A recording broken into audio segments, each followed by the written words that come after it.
कि अभी 14 तारीख को एक डबल मर्डर यहाँ पे हुआ था, जो कि बहुत अनफॉर्चुनेट इंसिडेंट हुआ हमारे जम्मू शहर में, जिसमें एक सीनियर सिटीज़न, उनकी वाइफ का कत्ल हुआ।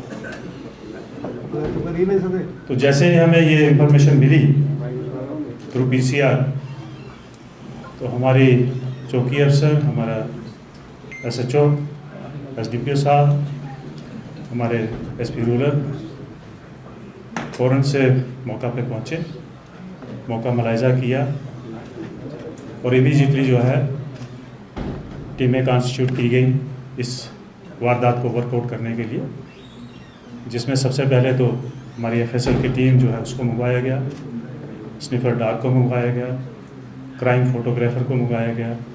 वो सारी फॉर्मेलिटीज़ करने के बाद डेड बॉडीज़ को जो है हॉस्पिटल में शिफ्ट किया गया फॉर पोस्टमार्टम।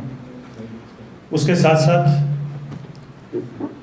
हमारी अलग अलग टीमें और भी कॉन्स्टिट्यूट हुई कि जैसे टेक्निकल एस्पेक्ट्स को देखने के लिए, जिसमें टेलीफोन का मुलाहिजा करना, CDR का मुलाहिजा करना, आसपास के जो CCTV लगे हुए हैं घरों में उनका मुलाहिजा करना, लोगों से पूछताछ करना, कुछ लोगों को शक के बिना पे बुला के उनसे पूछताछ करना। इस सारे एपिसोड में परिवार से, मोहल्ले के लोगों से और जिन जिन लोगों से हमने पूछताछ की, सब ने हमारा पूरा साथ दिया। हम लोग इस नतीजा पे पहुंचे कि ये वारदात किसने की। तो हमारे पास सबसे बड़ा सवाल ये था कि अब इसको कैसे हम नोट डाउन किया जाए, क्योंकि ये आदमी जो है वारदात करने के बाद जो है यहाँ से फरार हो चुका था। और सबसे बड़ी दिक्कत की बात ये थी कि ये अपना मोबाइल भी फेंक चुका था या 3 दिन पहले ही किसी को बेच दिया था। तो वो सारी टीमों ने बहुत मेहनत की, दिन रात लगे रहे, और इसमें इस बीच में आप लोगों का कोऑपरेशन मिलता रहा, आप लोगों से भी फीडबैक मिलता रहा। ये सब करने के बाद कल हमारी टीम जो है उसको अरेस्ट करने के में कामयाब हुई, जिसका नाम दीपक सिंह है, अलियास सोनू, तालाब तिल्लो का ही रहने वाला। इसमें जो मोटी मोटी चीज़ें हैं वो हमें अभी तक ये पता चली है कि ये आदमी जो है इनका जानकार था, इनके घर में काम करता था, छोटे मोटे काम, जो कभी बाज़ार से कुछ मंगवाना, जो संजय चंदेल जी हैं उनकी सेहत ठीक नहीं रहती थी, उनकी मदद करना।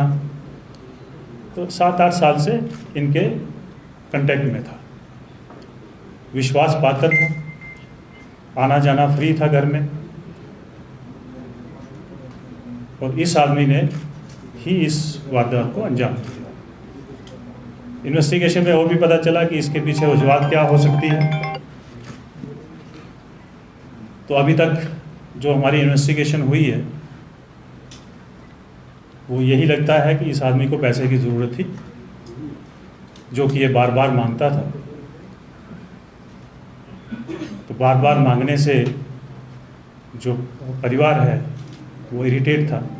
मैं भी कहीं थोड़ी बहुत कहा सुनी हुई होगी, उसी को लेके अभी तक जो हमारी इन्वेस्टिगेशन है कि उसको लेके इसने इस वारदात को अंजाम दिया।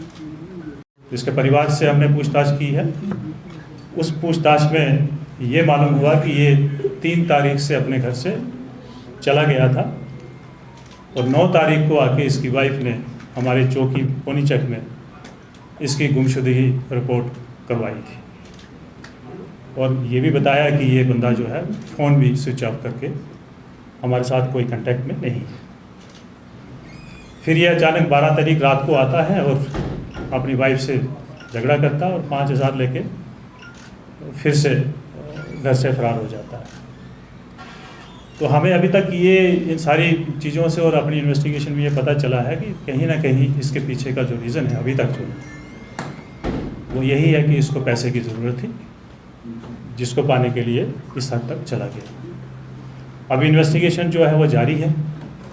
ये सारा जो इन्वेस्टिगेशन है हमारी एसपी रूरल की टीम जो है और एसपी रूरल की जेर क़यादत किया है, जिसमें एसडीपीओ, एसएचओ कंसर्न और आईसीपीपी पोनीचक और इसके अलावा और भी बड़े सारे ऑफिसर जो हमने जुरिडिक्शन को नज़रअंदाज करते हुए उनको भी बुलाया था।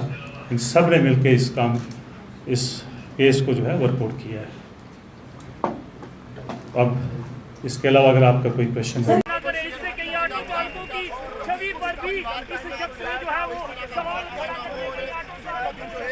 बताना चाहेंगे कि वो इन पर पूरा भरोसा करते थे, पूरी तरह से इन पर निर्भर थे। जैसे हमने पहले ही बताया था, वो बीमार थे और उसी के चलते इसने इतनी बड़ी घटना को अंजाम दिया कि पैसे का लालच इंसान से क्या नहीं कर पाता है।